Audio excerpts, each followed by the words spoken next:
So let's see about the private cloud. See, the private cloud is owned and operated by the organization, and they are going to use that resource from the cloud.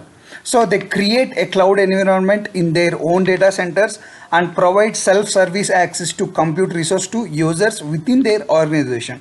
So this is like a private cloud is a fully restricted networking where their organization people only can use, and they are not ready to give it to public.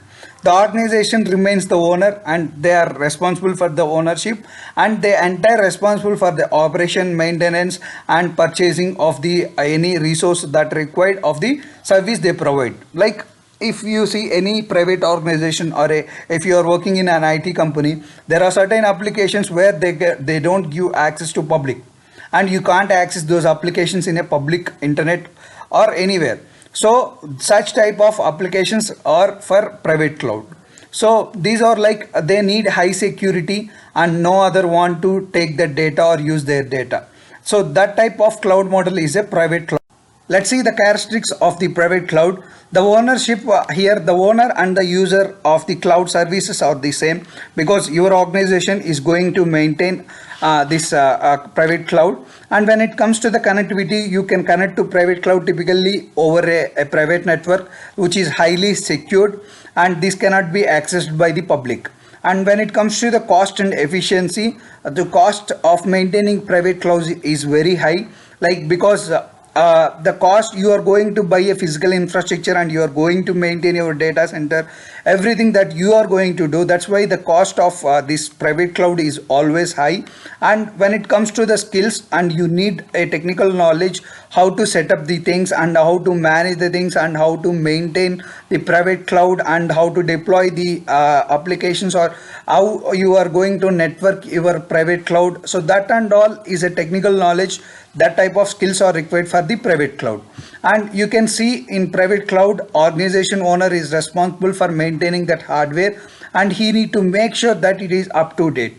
And when it comes to the use case scenarios, private cloud would be when an organization has a data that cannot be exposed to the public cloud, perhaps for a legal reasons or a compliancy. For example, if you have a medical data in your organization, you can't expose that medical data to the public. You need to make sure that internally it is available to you or your organization only. It should not be accessible to any of the public, or that data should not leak to the outside any of the person. If you leak that data, it may leads to the legal reasons you are responsible for. So if you have a personal data in the government websites, and if any of the data get leaked, it may be a legal issue, or any complaints issue may come. So that's why these type of applications will be suitable for a private cloud, where you can't expose your data or application to outworld. That's why the private cloud is very highly secured, and it is also very costly. And there are certain government policies request for a specific data to keep in country or a privately. So if you see Europe countries, they won't allow their users or a citizens data to expose outside the world. So they will keep internally within their geographical location. So they won't allow that data to allow others to access. So that type of applications are suitable for the private cloud. So let us see the advantages and disadvantages of the private cloud. The private cloud, you have a complete control over the IT infrastructure, and you are going to if you want to have any patch-ups, or if you want to upgrade anything, you can do on it your own. You need not to depend on any third party, and it is very highly secure compared to any other cloud deployment model. And compliancy, you can able to manage the compliancy within that geographical location. Or if you see in public cloud, there is no compliancy there. So since it is available to all the people, there might be a chance that you didn't have maintain a compliancy.